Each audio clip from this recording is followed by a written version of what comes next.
Okay, well, let's start on the sliding window. Very simple to do. Just remember where the middle is, and we start off right there.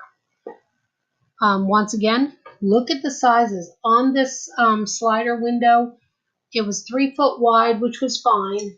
And then I actually went, it's 3 foot tall. So you have to look at your paper because you have to show me those. If you've got the wrong sizes, it's not going to work. So I'm going to do the offset. I'm going to do 1 inch. I'm going to take this and come in, and this and come in.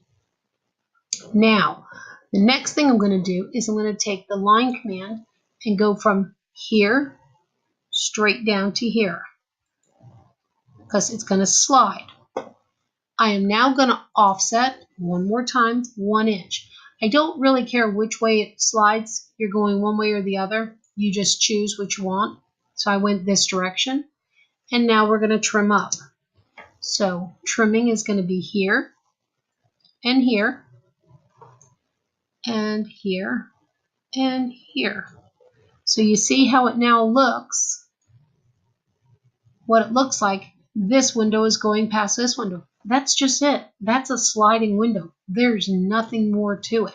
If you've got your little lines in here, your details or whatever, you can go ahead and do that. That's fine. You can put your little glass streaks in there and such. And they're just small little things. They're not crazy. Please don't go overboard with these. Oops, it snapped where I did not want it to. So how easy is that one? So that's your sliders. So there's your sliding windows. So this was the rectangle, offset in, offset in. Go from the middle straight down, offset in one direction, and trim up. There's your sliding windows. Okay, that's another one. We're just knocking them out tonight. So that should